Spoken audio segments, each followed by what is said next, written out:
Hi, I'm Odalis. They waited until I couldn't speak, until I was hooked up to machines, to slide a pen into my hand, and try to steal my company. Not ask, not explain, just take. When I said no, they left. No calls, no help.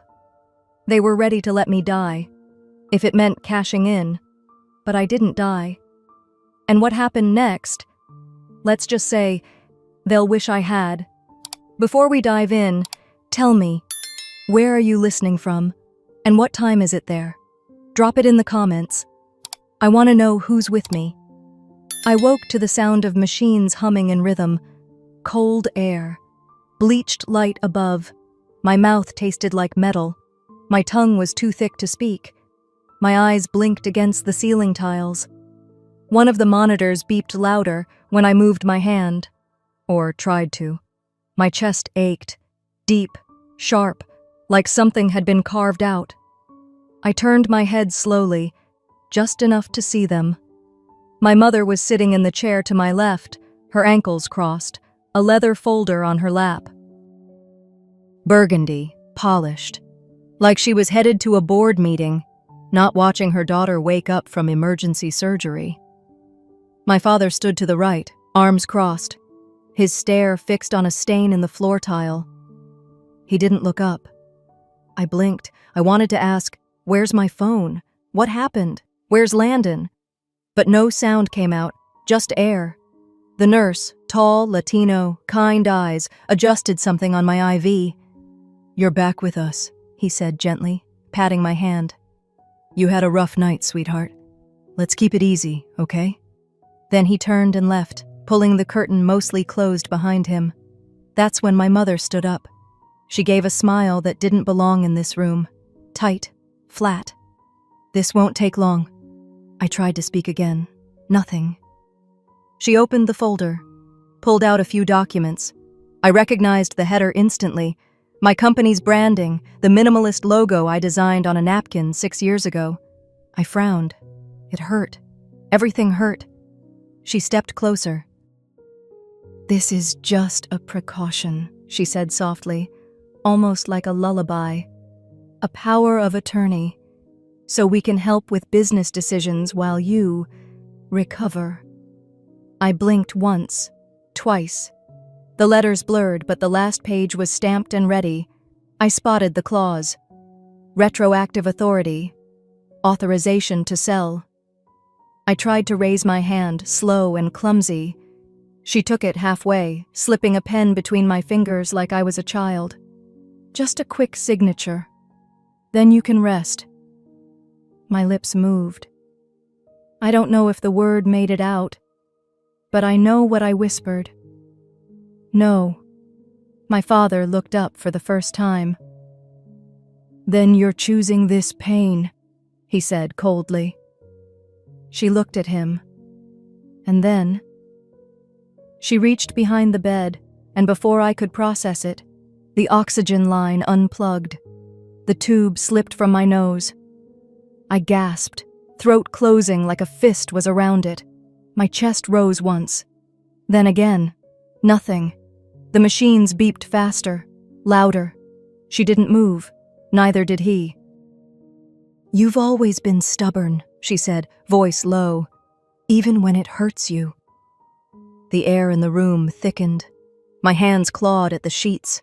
I wanted to scream. I couldn't. Then, finally, she clicked the line back in. My lungs sucked in cold air like they'd never tasted it before. She smoothed the blanket like she'd done me a favor.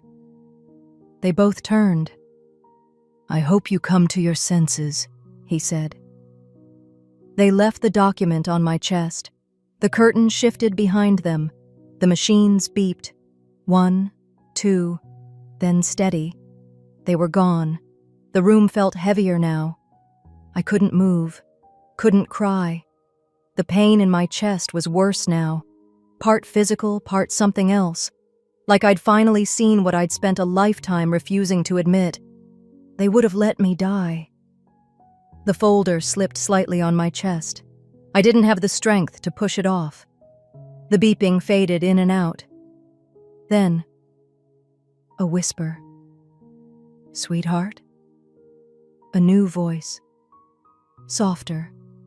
Warmer. Footsteps. I turned my head again. Slowly. Grandma Althea stood in the doorway, hair silver, pulled back like always. Her perfume, lavender and old paper, floated ahead of her. She was holding something in her hands. Folded. Familiar. My old sweater. The one I wore when I stayed up coding in the garage after school. The one they called pathetic.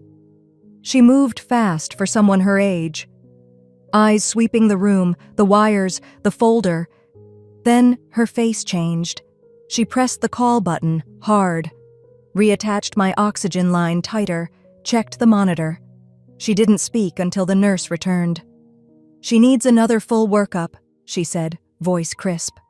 "And I want someone here at all times. You hear me? At all times."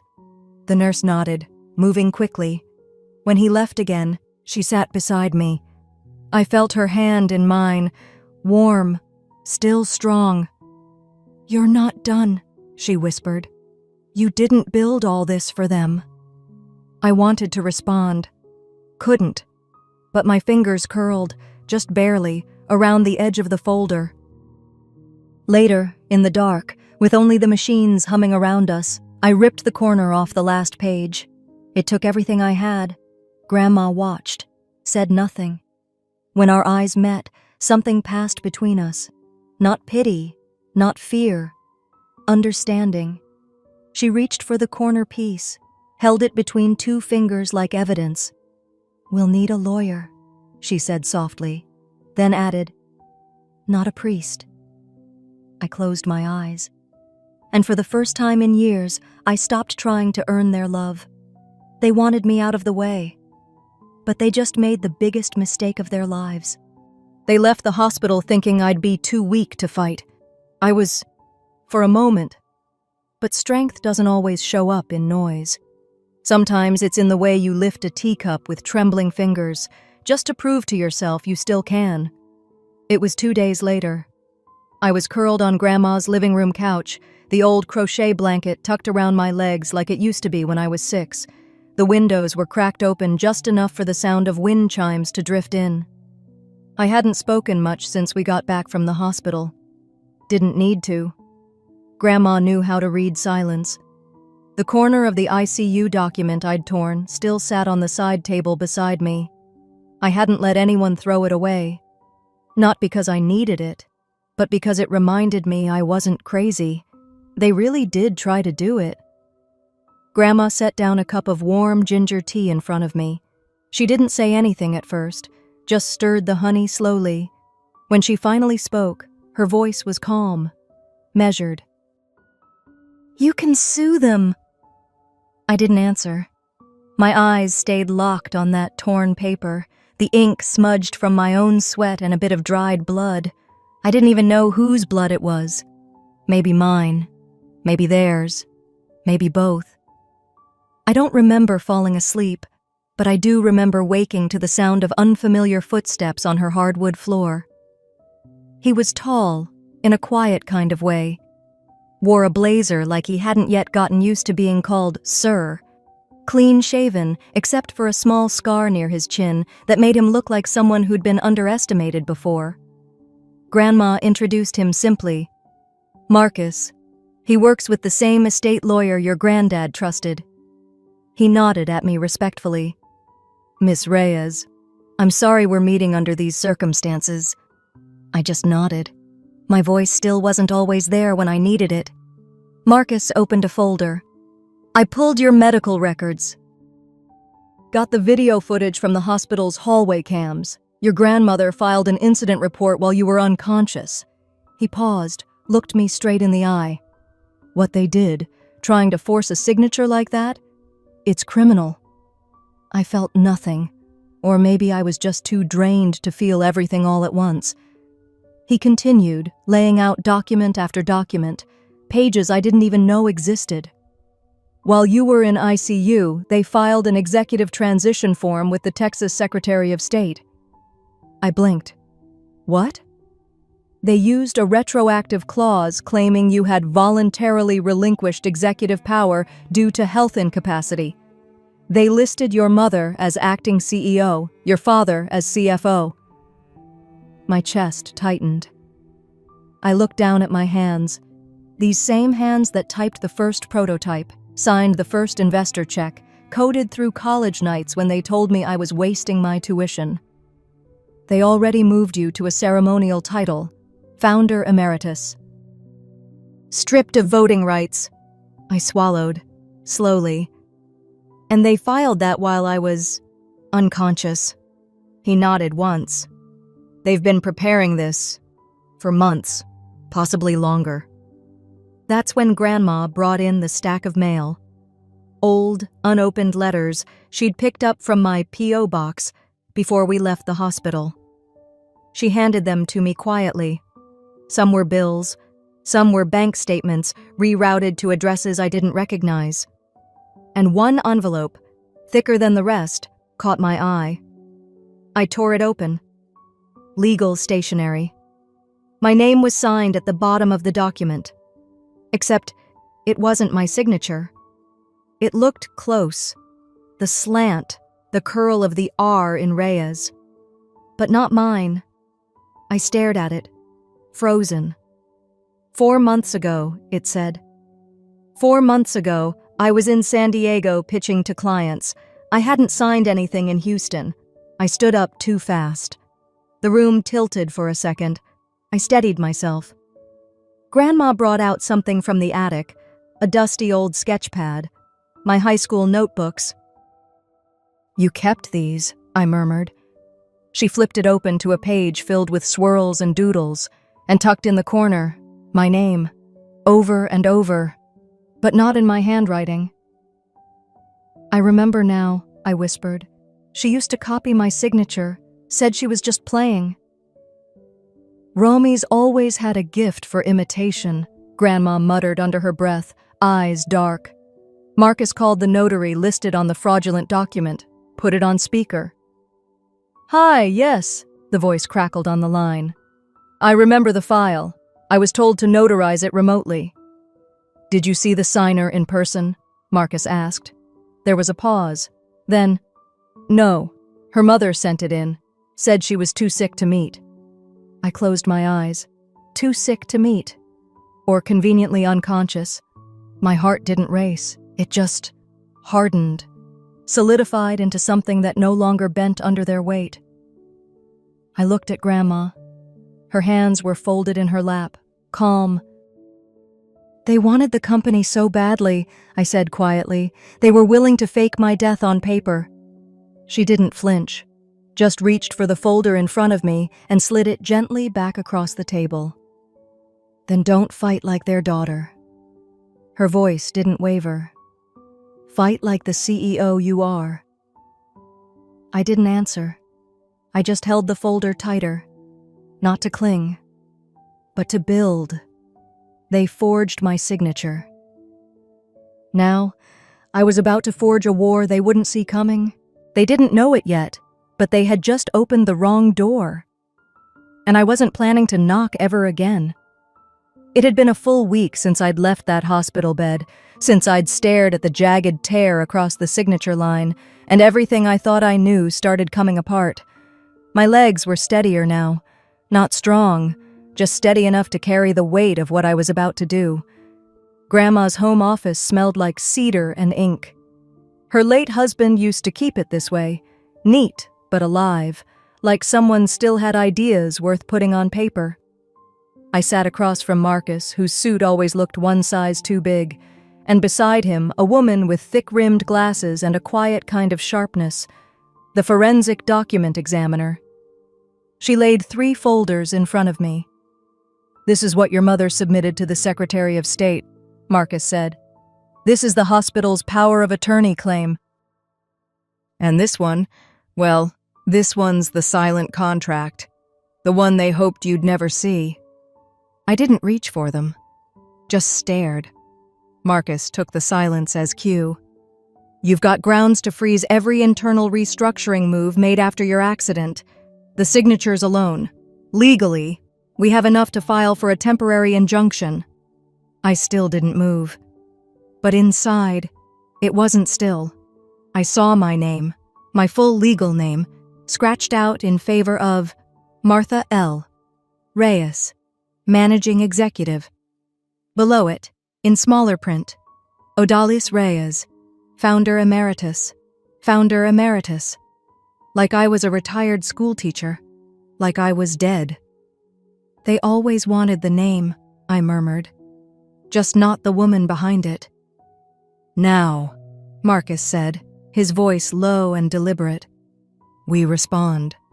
Not as a daughter, not even as a victim, but as a founder whose company was stolen under sedation. I finally looked up. My hand didn't tremble when I reached for the pen this time. It was late morning when we pulled up outside the bank, the same bank I'd opened my first savings account in, the same place where my parents used to smile and tell the teller, "She's our little entrepreneur." Now they'd walked in days ago and nearly drained everything. The manager's hands fidgeted over her keyboard. But your mother said you gave verbal confirmation over the phone. She mentioned you were still in recovery, but lucid. It sounded urgent. Marcus slid the ICU record across her desk. She was intubated, he said calmly. Under full sedation. This note, signed with a shaky hand. It's dated 4 hours before she was off oxygen. The woman's face fell. She turned to her screen, lips pressed tight. Then, there's a flagged transaction, a pending wire for $480,000, labeled as college endowment. My jaw clenched. College for who? I asked quietly. She didn't answer. Marcus leaned forward. We are requesting an immediate freeze on all transfers and removal of all secondary account holders not approved in person by Ms. Reyes. A few strokes on her keyboard, then silence, then a beep. Done, she whispered. I nodded, stood up, and turned toward the door. But before I walked out, I looked back. She was never supposed to get a second chance, I said, more to myself than anyone else. But somehow, she always does. That afternoon, I sat in the corner of Grandma's kitchen, sipping lukewarm tea. The house was quiet. Too quiet. And maybe that's why I finally logged in. The old dashboard was still active, thanks to a backdoor founder credential I'd quietly built into the system months before. No one knew it existed, not even my lead engineer. It was my insurance, though I never thought I'd use it.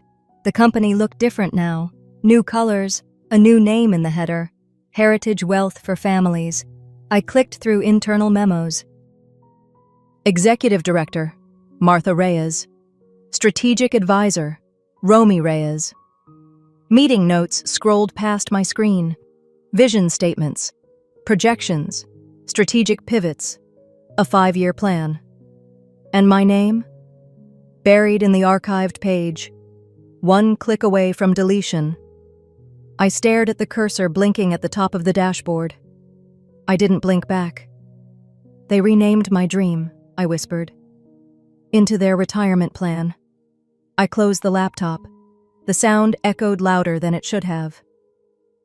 That evening, I found Grandma in the den, flipping through an old album she'd pulled from the hallway closet, pages curled with age, photos of cookouts, school dances, awkward braces, then one, me, at 15, standing in front of a tri-fold board with a homemade logo drawn in marker.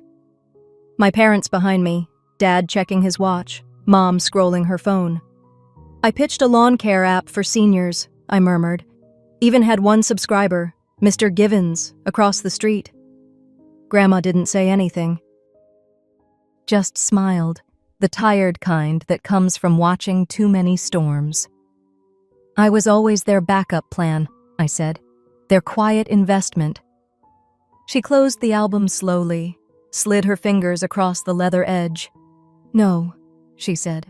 "You were their foundation. But now you're the disruption." I stood there, her words sinking into my spine like cold steel. Because something had shifted. Not just in the documents, not just in the balance sheets, but in me. They wanted to erase me quietly. I was about to make noise they couldn't ignore. It started small, an upload, nothing more. I sat at Grandma's kitchen table, the same table I once used to do algebra worksheets while she stirred gumbo. Now it held a laptop, a mug of lukewarm coffee, and a file I'd named consentcollapse.pdf. Just under 10 pages, summarized neatly. Medical timestamps, ICU monitor logs. My name, in cursive, scrawled on a form authorizing financial restructuring, signed while I was sedated with a breathing tube. I uploaded it to a forum I'd been part of for years, an invite-only group for women who had built companies from kitchen counters and late-night tears. I gave it a title that wasn't bitter, just tired. What happens when your family treats you like an ATM in a coma? No names, no drama, just facts. I didn't check it after posting. I closed the laptop and went to wash dishes that weren't mine. A bowl still smelled faintly of cinnamon toast. When I returned an hour later, the comments had started. Then they didn't stop. Some just left emojis, broken hearts, fists. Others shared short replies. This happened to my aunt. Mine did it while I was on bed rest with cancer. Silence is the most powerful revenge. By nightfall, I saw a familiar name, one of our early investors, a woman who once told me, "You build like someone who's already had everything stolen." She wrote only, "Call if you need protection." From anything. I didn't reply. I didn't need to. Silence was already making the noise for me. 2 days later, a message appeared from Lena. She rarely messaged. Even rarer was a request like this. "Can we meet? Just us. Not at the house." We chose a small bench near the duck pond. It was quiet. The kind of quiet you only notice when you've lived in houses filled with people who talk too loud and say too little. She walked slowly, clutching her sleeves like armor. I could see her throat tighten before she spoke. "They think I'm just grateful to be there. But I heard them, oh." Her voice cracked. "In the kitchen. Your mom and Romy. They were laughing, saying they finally got rid of you without making a scene, that it was time to take what was rightfully ours. That you were just the workhorse." My stomach didn't drop. It just settled. Like it had known all along, but had hoped for something else. She looked up, her eyes glassy. "I know I'm not really family. I was supposed to be temporary. If they find out I told you." I took her hand. It was cold, shaky. "You don't owe me anything," I said softly. "But I won't forget this." She nodded, then added, barely above a whisper, "If you ever need me to say it, on paper, in front of someone, I will." I didn't cry. Not then. I just watched a duck flap across the pond like it didn't know winter was coming. That same night, my phone buzzed while I was making tea. Grandma had already gone to bed, her soft breathing audible from the next room. The screen lit up with a tag. I hesitated, then tapped. It was Martha, my mother. She'd posted a photo of herself outside the company office, lips painted too red, standing under our old logo, one I designed on a napkin the year I turned 22. The caption read, "Proud to be guiding the next generation of our family business. Legacy starts here." She had no idea what she'd just done. I clicked the timestamp. It matched the day the ICU log showed I was intubated. I didn't save the picture. I didn't need to. I forwarded the post to Marcus with no explanation. He responded 2 minutes later. "It's enough." That's all he said. But I read it 3 times. It was enough. The next morning, I woke up early. The air felt thick, like a storm was sitting just outside the windows. I brewed coffee, waited. Then sat back at the same kitchen table, opened a new draft email, and typed the subject line, "Cease desist, unauthorized use of trademark, name, and business assets."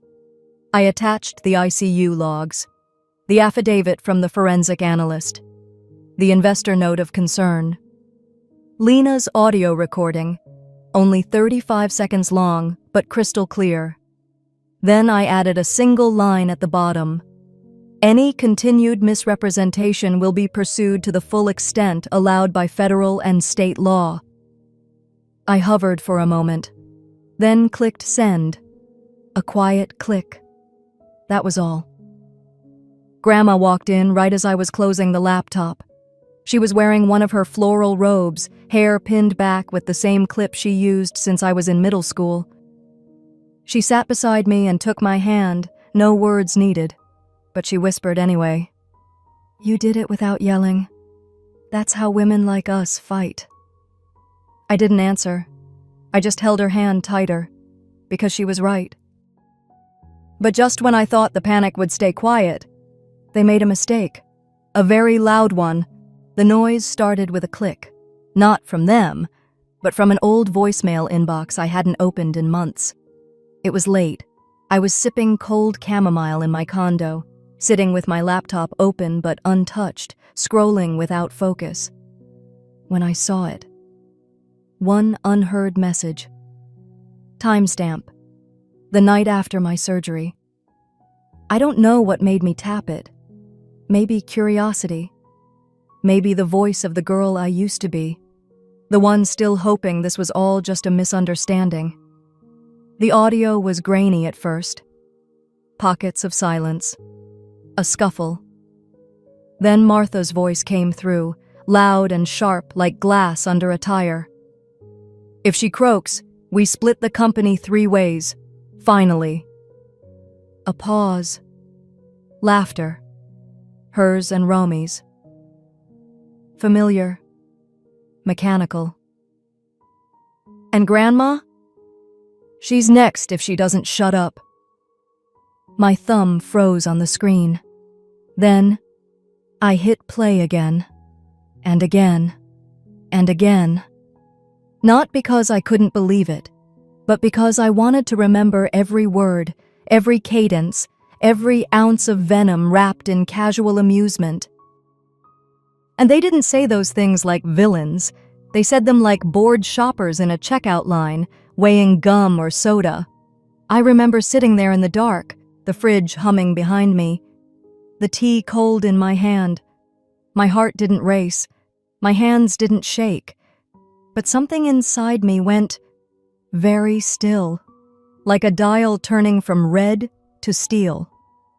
3 days passed. Then came the HOA meeting.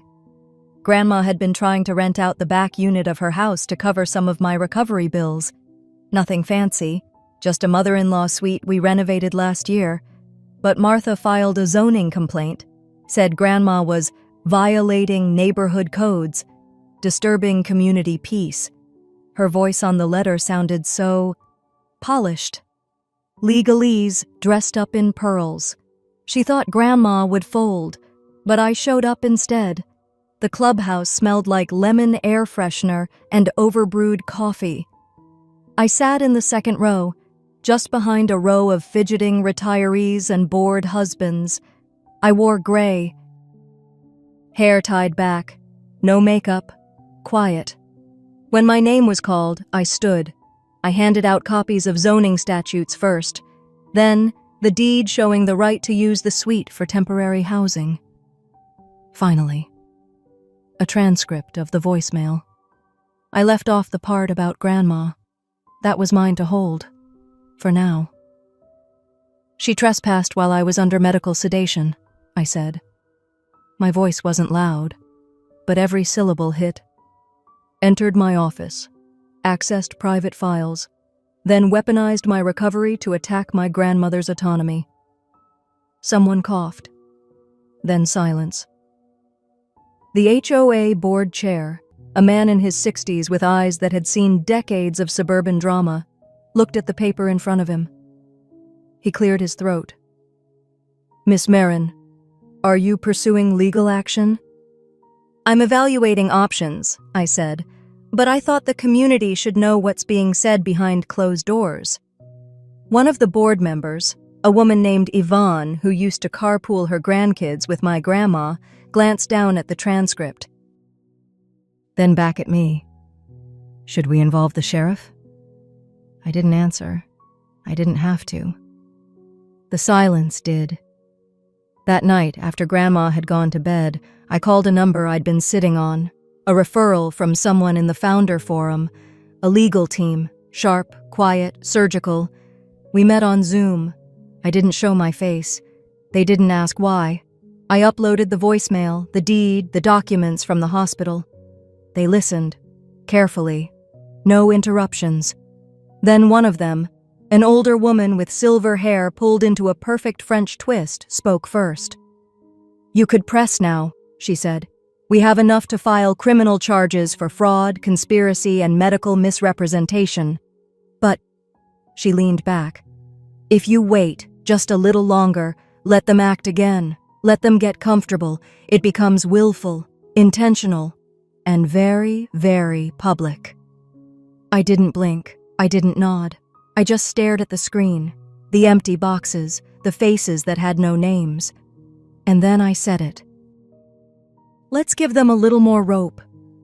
Later that night, I sat back on the couch, Grandma's quilt pulled over my legs. My phone buzzed beside me. A text from the HOA chair. "Thanks for showing up today. Most people talk. You brought proof." I didn't reply. I didn't need to. Let them stew.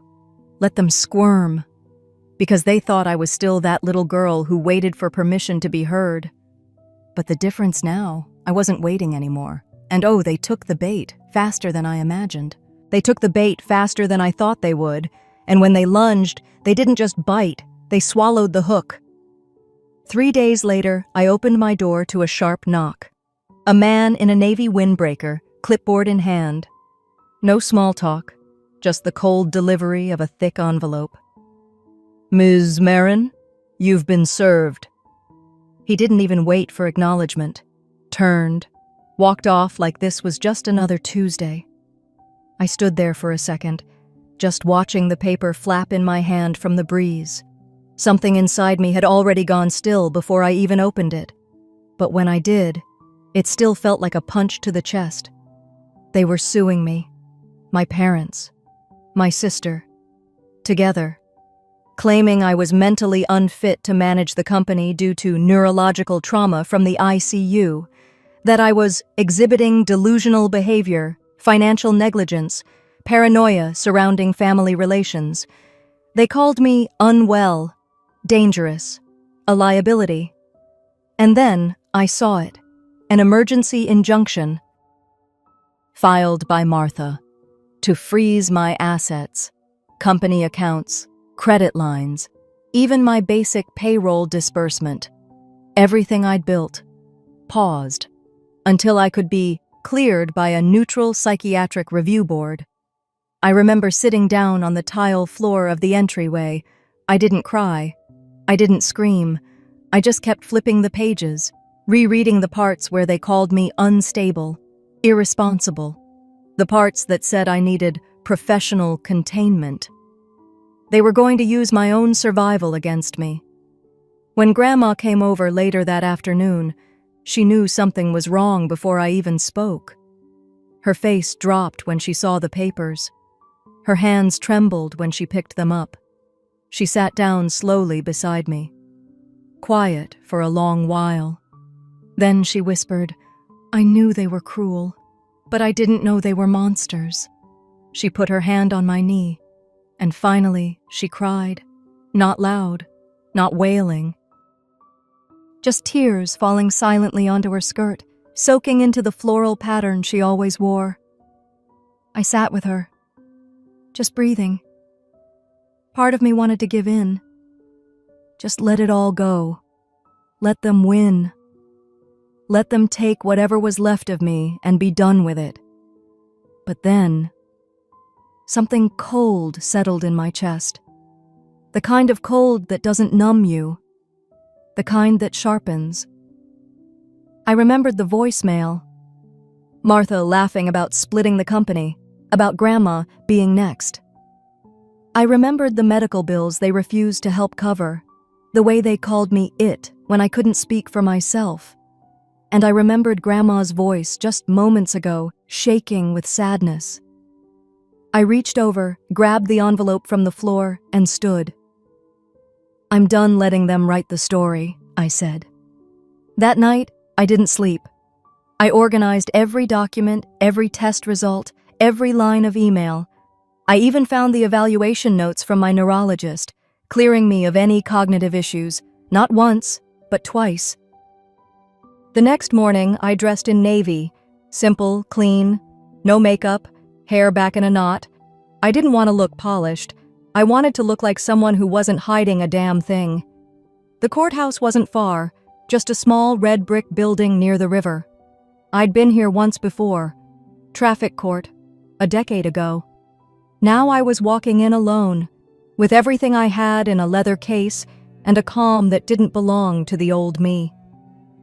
In the hallway, I saw them, Mom, Dad, and Martha, clustered around their attorney. Mom wore pearls like it was Sunday brunch. Dad didn't even look up. Martha smiled when she saw me, tipped her chin like she'd already won. I didn't acknowledge them. Courtroom 2B.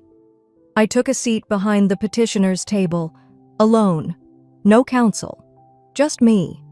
The judge, a woman in her late 50s, stern but not unkind, called the session to order. Their attorney launched in immediately, painting a portrait of me as erratic, combative, and medically concerning. They referenced vague accounts of disorientation after my discharge, said I'd threatened corporate stability. Then it was my turn. I stood. "My name is Odalis Marin," I said. "I co-founded our family company. I've passed every financial audit. I've cleared every medical exam. And I have documentation proving both." I handed the judge my file, stamped, signed, notarized. And while they were claiming I was mentally unfit, my sister was— I paused, looked over at Martha. Attempting to illegally buy out our other founder using unapproved terms and forged documents. At that moment, the courtroom doors opened. My friend from the Founder Forum walked in. He didn't say a word, just handed me a sealed envelope. Inside, a signed admission from Martha, dated 3 weeks earlier. An attempt to purchase shares in secret, outside board authorization. I handed it to the judge. The room fell still. After a long moment, the judge looked up, her voice clear. "Asset freeze is hereby delayed, pending full investigation." My parents froze. Martha turned red, then white. I didn't smile. I gathered my things, nodded respectfully to the judge, and walked out without looking back. But as I reached the hallway, I heard Dad mutter something behind me, loud enough for me to catch. "She thinks this is over?" It wasn't. They weren't done playing dirty. Not by a long shot. I didn't sleep much that night. Even after the judge held off on freezing my accounts, I knew they wouldn't stop. Not while I still had a voice. Not while I was still standing. And by dawn, they'd already fired their next bullet. My phone buzzed non-stop. At first I thought it was spam. Then I saw my name in bold text, shared, posted, quoted like a warning label. Odalis Ward, erratic heiress or corporate threat. Breaking, courtroom drama as daughter accused of mental instability tries to block family lawsuit. She claims betrayal, but insiders say she's just never been right in the head. I blinked at the screen like it wasn't real. Clips from the courthouse, doctored and looped, were now plastered across gossip sites and one local TV station. The grainy footage made me look off, nervous, unstable. A freeze frame caught me mid-blink, lips parted. The caption read, "Unfit or unraveled." I opened my email out of habit. Then I closed it just as fast. 2 board members had messaged, expressing concern. One said, "We're hoping you'll step aside temporarily for the good of the company's image." Image. They were painting me as a storm in heels. And the worst part? People believed it. Old friends unfollowed me.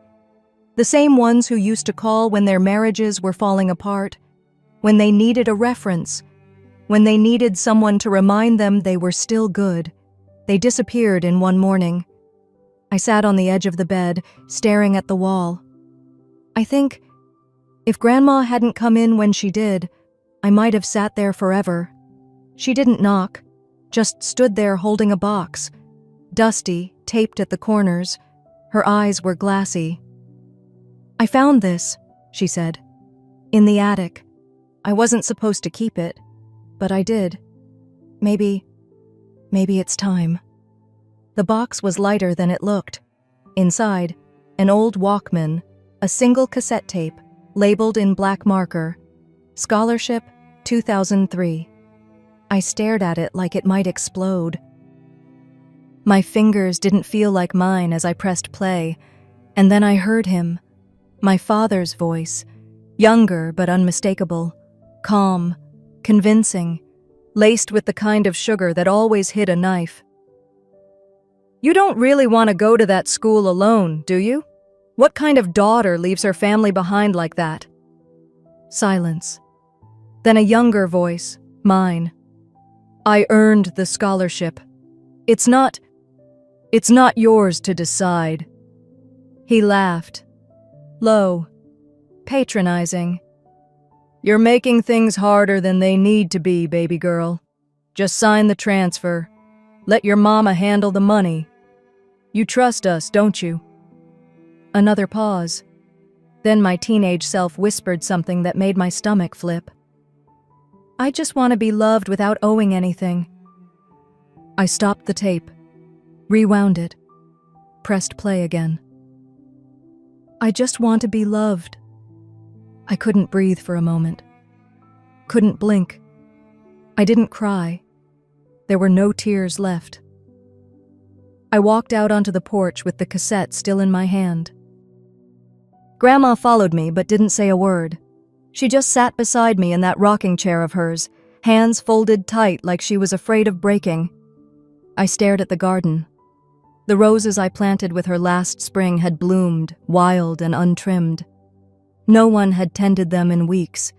That tape, it wasn't just proof. It was a map, a mirror, a voice I had forgotten I ever had. Because even back then, I had known. They didn't love me for me. They loved control, image, leverage. They loved the story where I was always small enough to be manageable. But I wasn't that girl anymore. I stood, walked back inside, and pulled out my laptop. I opened a blank document, typed the date, my name. Then I wrote, "I've been silent for years, out of respect, out of fear, out of hope that maybe, just maybe, family meant more than power plays and press leaks. But the truth, it doesn't cost me anymore. It frees me." I kept writing. Facts, numbers, timelines, receipts. But I didn't post it, not yet. I saved the draft, titled it, "For When They Cross the Final Line," closed the lid, and waited. If they wanted a war of perception, fine. But they forgot what I still had, proof, allies, and silence sharp as a knife. If silence was a blade, I had sharpened mine for a week straight. Not to cut deep, just to reveal. I stood at the head of the long mahogany table, palms flat, watching the people file in. Suits, ties, some curious, some smug. My mother wore a coral blazer I'd seen her parade at country club fundraisers. My father held a sleek leather folder like it contained a royal decree. Behind them trailed their lawyer, a polished man with empty eyes and 2 board members I'd once trusted. Once, a week ago, they tried to smear me in public. Today, they walked into my space, my company. The boardroom buzzed with whispers until I cleared my throat. Let's begin. My father stood before I could continue, flipping open his folder. Odalis, thank you for agreeing to this emergency session. As you've said, it's about clarity. He slid papers across the table. We all care about your health, your reputation. We believe this is best, for everyone. I glanced down. It was all there, in type too neat, too cruel. Voluntary resignation, for health reasons. Dated today. My signature block already printed, just blank. A chair creaked as someone shifted beside me. I didn't look. I didn't need to. I reached for the small black remote in my pocket. Before we continue, I'd like to share something. No one said a word. Only the soft hum of the projector waking up filled the air. Behind me, the screen flickered to life. I didn't speak. I let their voices speak first. First clip. Grainy audio. My mother, her voice low, urgent. She won't sign it. She thinks this company is still hers. If she dies, we lose it all. Tell the nurse to keep her sedated. Murmurs. One woman gasped. Another man sat straighter in his seat. Second clip. My father, sharper now, whispering to someone. I'll wire you the money by Monday. Just make sure the board votes to replace her. Say she's unstable. You've seen the news. The room chilled. I didn't flinch. Then, the third. It was younger. My own voice. 17, scared, recorded without knowing. You said it was just college money. But it was mine. I mowed lawns, Dad. I cleaned houses after school. I just want to go to college without owing anyone love I don't have. I pressed pause. No one moved. My grandmother, sitting silently at the end of the row behind the board, folded her hands in her lap. She gave a single nod. I looked at no one and everyone. You were wondering why I didn't defend myself last week, why I didn't issue a public statement. I wanted you to hear the truth without spin. Not my voice this time. Theirs. My mother rose from her chair so quickly it screeched. This is a violation of privacy. That tape was in Grandma's attic, I cut in. You should have burned it when you had the chance. My father glared. You think this proves anything? A board member near the far wall, a man who'd never said much, suddenly stood. He picked up the resignation papers, tore them down the center. This proves everything. Another woman, Lena, the only one who'd reached out after the media storm, spoke next. You tried to paint her as unstable, but what I heard just now, that's not unstable. That's survival. My parents stood frozen, as if any move might break the last illusion they had left. I turned to the chairman. I know you were unaware of how deep this ran. I don't blame you. He shook his head, face pale.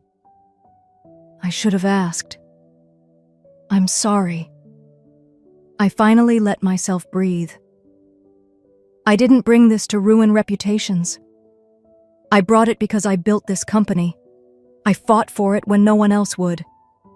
And I won't let it be stolen. Not with forged papers, not with whispered lies, not with my own blood turning against me. Silence again, but not the sharp kind this time. This one hung like respect. My father's mouth twitched. My mother clutched her bag as if holding on to the last thing that hadn't betrayed her. Neither of them said a word as they gathered their things. As they left, someone from legal rose, approached me gently. Do you want to press charges for coercion?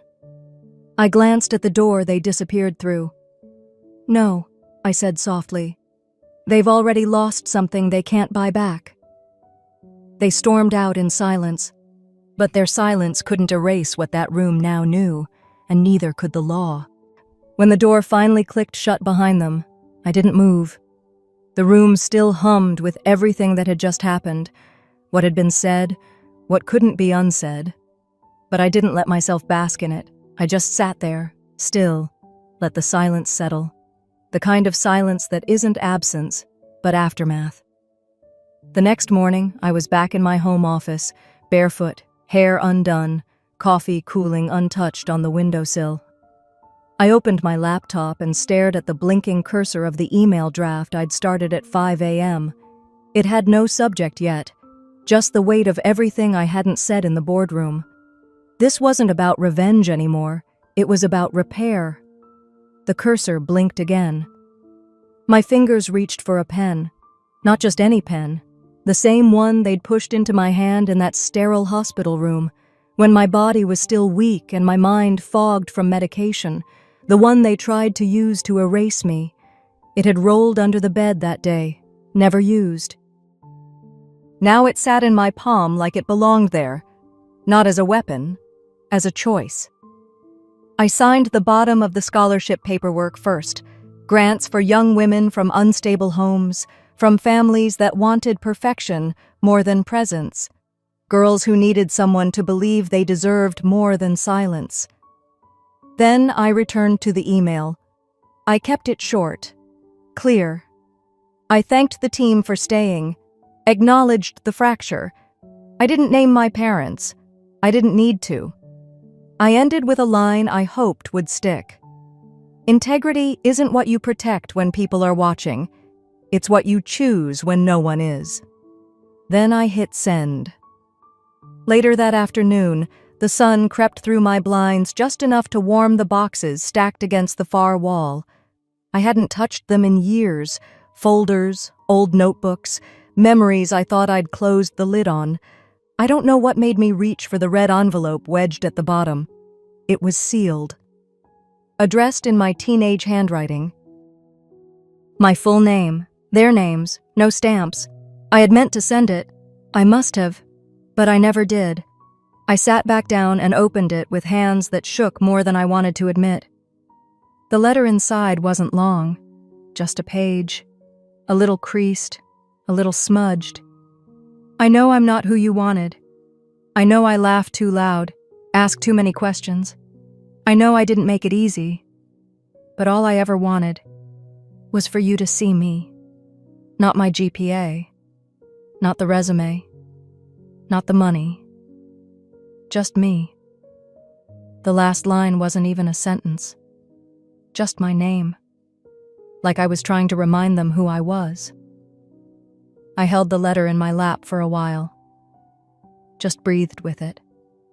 Then I stood, walked into the living room, and lit the fireplace. I didn't cry when the edges browned. I didn't flinch when the ink curled in on itself. I just stood there, watching it turn to ash. That version of me, the one who waited for permission to be worthy, didn't need to stay. That Sunday, I drove out past the edge of town. The cemetery was quiet, as always. My grandfather's grave was under a line of old oaks, their limbs swaying just enough to whisper if you listened close. I brought one sunflower. He used to say they were bold, unapologetic. I set it down without a word. A few minutes later, I heard the soft crunch of footsteps. Grandma joined me. No coat, just her and the cold. She didn't say much, just looked down at the grave, then at me. "You saved more than your company," she said quietly. "You saved your name." I exhaled, long and low. "No," I said. "I just finally chose it." We stood in the stillness. Two women who had both been asked to be small for too long, who had learned how to speak by choosing when not to. The wind picked up. It carried a few ash flecks from the pocket of my coat, remnants of the letter I'd burned earlier. They floated up, soft and slow, into the light. As I turned to leave, my phone buzzed. A photo from one of the interns I'd mentored. She was standing in front of the new mentorship building we'd just opened. There, in brass, was the nameplate by the door.